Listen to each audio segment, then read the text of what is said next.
Thanks for tuning in to our episode number 6. Before we get into it, I just want to give a little shout out to Spill the Beans in downtown Greenville, where they're allowing us to use their conference room to shoot some video. And before I actually started shooting the video, I work right across the street at Hall's Chop House. It's a restaurant in downtown Greenville, and literally I live and spill the beans when it comes to before I go into work and doing some stuff for TimeOut Sports and other things. But today we have a different perspective. Over the past videos we've had ex-professional football athletes to former professional tennis players, or to coaching to former coaches. But this perspective is a little different because we have a parent, a friend of mine, Miran.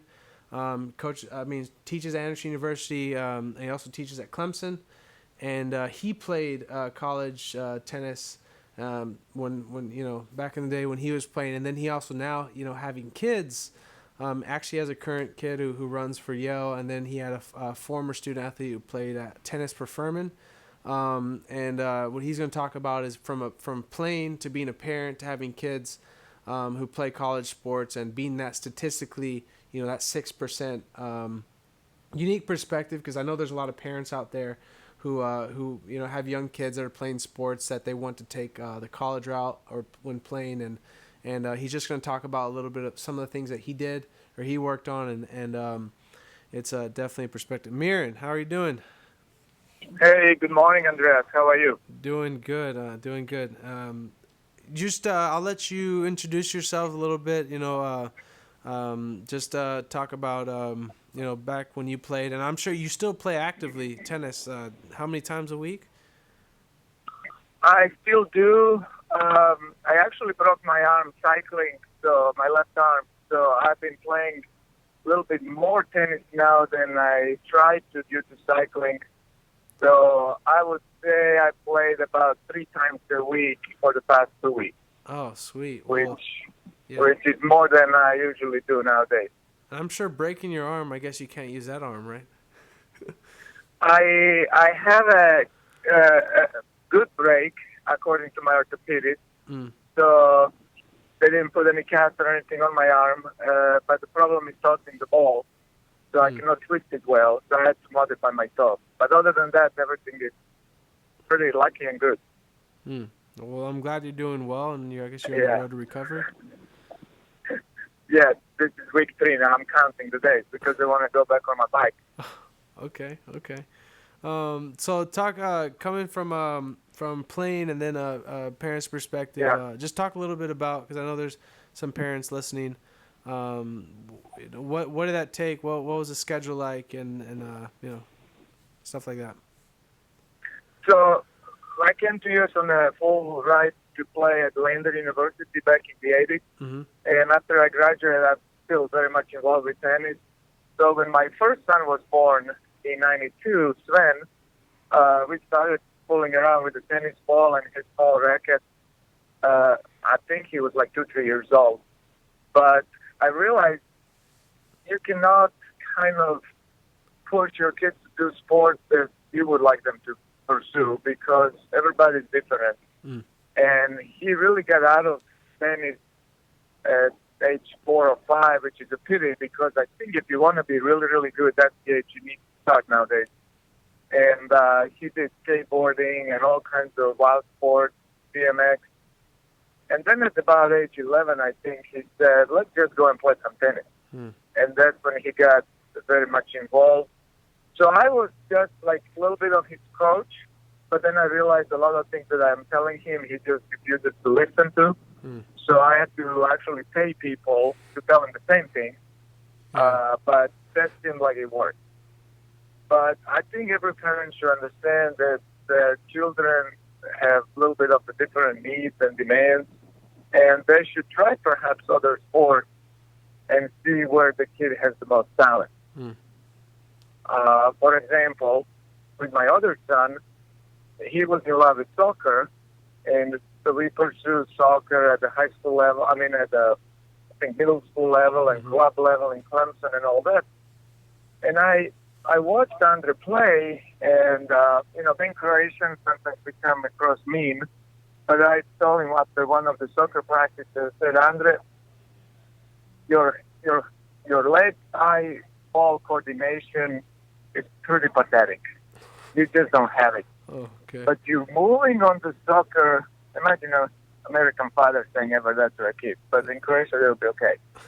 But I said, imagine, but I said, you're moving on the soccer field like a gazelle. Why don't we try running? Because I think I can see you being a good runner. Mm-hmm. And at that time, I was running a lot, too, because with larger family, tennis is very time-consuming, so I switched to running and actually became pretty decent long-distance runner. And I started taking him to some of my 5K, 10K races, and all of a sudden, you could tell this kid is born to be a runner. Mm. So, you have to go through trial and error, but eventually they need to decide which sport to do because, unless they have a fire coming out of their eyes, it's not going to work. Mm. They have to love it, and then you're just playing a supporting role. Mm. So that's, in a nutshell, I think how parent-child relationships should go. Mm. And then they, of course, end result, they ended up playing in school. So I guess really, and I see that. I come from a family of 9 kids. My brother played in school in soccer. I played school college-wise in soccer, and then my sister as well. And there's other kids coming up, and really, I guess over the years, my parents have really laid back in a sense of, if a kid, wants to push towards an area, then, I think that, Yeah. you trial and error, of course, you're learning. But no, that's good. Well, I think the parents need to play a very important role because, to be honest with you, in this country, the club system is not that good. Club soccer, perhaps, but when it comes to, let's say, tennis, unfortunately, A, you need money, and B, you really need parental guidance, or it's not working. When I was growing up, we all belonged to a club, and the club was subsidized by the local government, and coaches, and travel, and everything. Here, I think I spent thousands and thousands of dollars on my kids' sports, especially on friends' tennis. So unless the parents are willing to sacrifice in certain sports, not sure the kids can develop to a degree where you can say, okay, they can play at college level. And that's also interesting because with running, actually, we were thinking and talking because at the time when Andre was, I think, a sophomore, we all mean the parents, there was a golden generation at Yale High School in terms of talent and speed. But we realized with poor coaching, none of these kids will become good college runners. And we're talking about hundreds of thousands of dollars worth of scholarship. So it becomes actually a monetary issue. Because if your son can get a full ride or a half full ride, that's a lot of money. And not to mention they can get in great schools. For instance, thanks to running, Andre is at Yale because the coach was supporting his application. So these are pretty lavish goals that he's trying to accomplish, but only if the coaching is really good. And so it becomes pretty serious, especially at the high school level, if the coaching is not good. Traditionally in South Carolina, coaching at the high school level in tennis is not that good. Here and there you have some people that understand tennis, but then you have to provide coaching on the side. And those are some of the issues that unless your parent is involved, not sure that child can reach a high levels of, high quality levels of and that it takes a particular lot sport. of commitment as well on the player side. Yes, of course. A lot of commitment. That's why you want your child to find the sport where they're enjoying it, because then once they bite into it, then they're going to pursue long hours and things like that. Otherwise, it's just a drag. Good. Well, switching over to the second question, you've been involved with running, cycling. Talk a little bit about the triathlon community, and I guess it'd be more educational when it comes to, because it's a growing sport with numbers and people wanting to get involved. What's that looking like? Locally, Yeah. or nationally, if depending. Well, I got a little bit into triathlon when I started running, and then I was biking for fun, and I was really never swimming. But back in the, I would say, early '90s, triathlon became pretty popular in South Carolina, and now there are a couple of companies that are organizing events that are multiple events. I think they have almost a triathlon every weekend somewhere across the state, and now it's becoming popular even in the whole Southeast. I'm not involved with the triathlon anymore. One of the reasons is swimming. I just don't have time to swim, and the second reason is it's a very expensive sport. Entry fees into events are very high, and the equipment, especially bicycles, are very expensive. So, but there is a very large community. I, for instance, bike quite a lot with a number of triathloners, and they travel also to Ironman and do all kinds of events throughout the year. I think it's a great sport. It's pretty good for your injuries too because you're mixing up three different sports, so you can, I guess, relax muscles for one kind and engage muscles from the other kind. For children, also this would be like type of a sport that parents need to be very much involved because I really don't. There are a few clubs, I guess, where kids are involved with triathlons. For instance, I took my Andres to a kid triathlon in Greenville once, and I asked him later, "Do you like this? Would you like to pursue it?" And he really enjoyed it, but he was kind of more into running than anything else. So let's say it's running. I know Southern Western University here in Central South Carolina is starting a women's team, and a good friend of mine, Jamie Church, is going to coach them. But it's going to be just ladies first, I believe. And so he's in the process of recruiting. So if any of the potential runners or swimmers or cyclists are listening to your podcast, they should contact Southern Western because they're starting a brand new triathlon team and he's offering scholarships. So it is a great sport. There's a big triathlon meet every year in Clemson. And at the national level, or to be honest with you, or globally, I don't follow much any of that stuff. So not sure I can chime in on that. That's all good. Going into the third one, mental toughness. How big was that for you personally? And then switching over, I mean, I guess mental toughness because I guess your kids growing up over the years, it doesn't happen overnight where they, I guess being good at a sport or being above average and being able to play college, like what does that look like? And then also as well seeing in your kids, Right. What does that look like?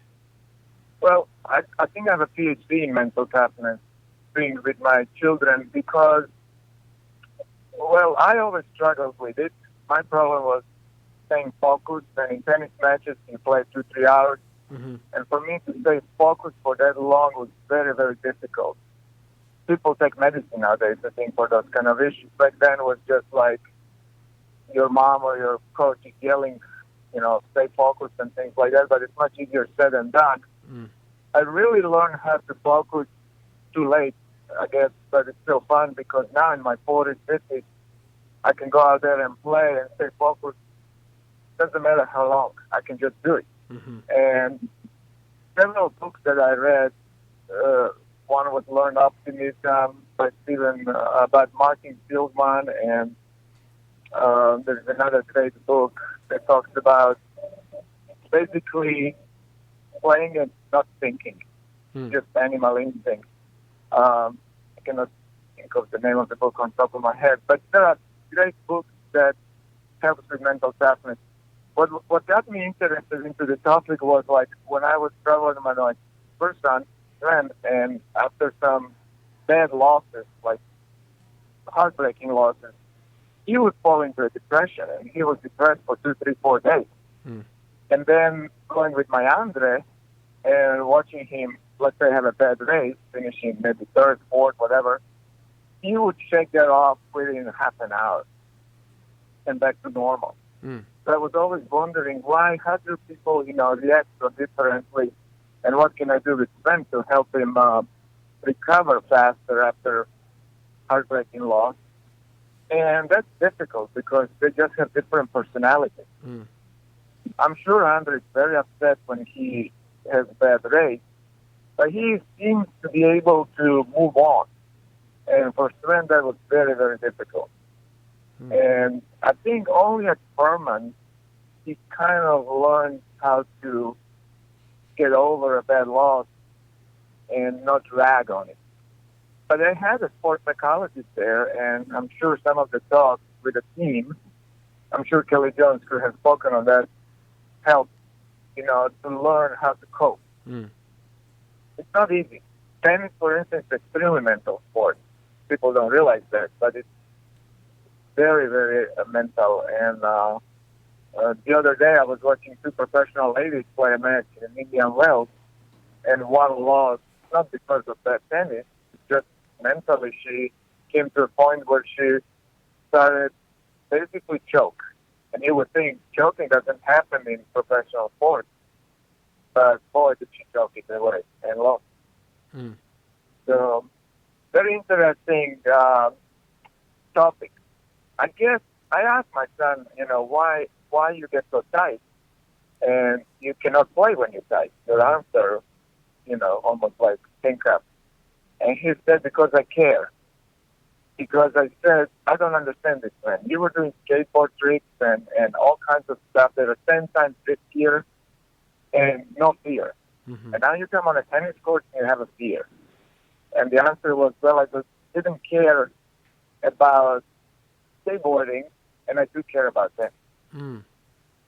But then the thing is like, well, maybe you need to make him don't care tennis, which is not that easy, but you really have to play like you don't care. And then you become free, and you can do things that you usually can do in practice. But that comes a pretty difficult one.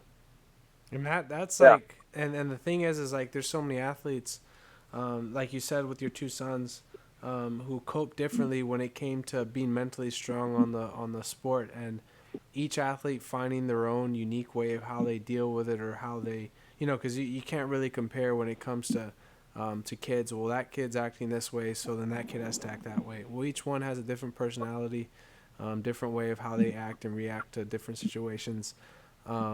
Absolutely.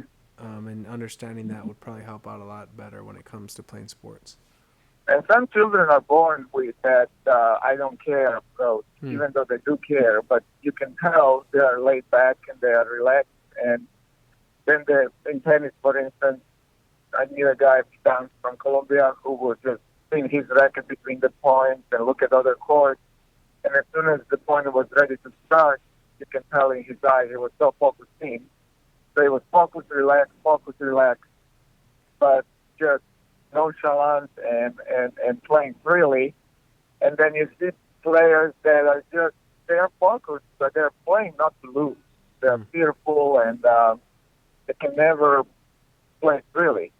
And that's the problem, because, I used to tell Sven, boy, if you could play just 75% of what you do on the practice court, I mean, there will be very few players in South Carolina that can beat you. But that's a big bridge to gap. Once it's easier said than done, And I think one of the last points, each parent needs to really understand that their kid has a max potential. Some kids are, their max potential is playing a Division I sport. Some kids are max potential is playing Division III sports. Some kids are max potential is being a bench, being playing on the bench, getting those few minutes at the end of the game, or those few minutes, during a game. Or maybe it's not even NCAA. Maybe it's NAIA, where there's several hundred teams there. Or maybe it's NCCAA. So understanding that, I mean, you cannot compare your kid to, a kid who's on the stage of, on a different level. Just, I guess, being supporting and, helping them out in the best ways possible. I think that's really positive. Exactly. That's unfortunate reality, because a lot of people in society are telling them they can be whatever they want to be and achieve whatever they want to achieve. And unfortunately, in sports, they will learn quickly that is not true. You hit a plateau, you can break some plateaus and move up. But I realized when I, for instance, played at Lander, and I would play our number one guy who later transferred to University of Georgia and played one and more nationals there. It's just the talent he had, and then with hard work, is just beyond any of what I can do. I just cannot do it. I tried, but you just cannot. And you can, with work, substitute a lot of talent, but it's still a limit. I mean, look at the rankings. That's why you have rankings. So, but there is no need to worry about that. You try your best, and then whatever the cards fall. That's a good point. Well, I really appreciate your time, Miran. I know you're on the road right now, so I'll let you get back to it. But Okay. We'll keep in touch. And I really enjoyed our talk. Thank you for the opportunity, and I enjoy hearing your voice. So. Sounds good, man. I'll talk to you later.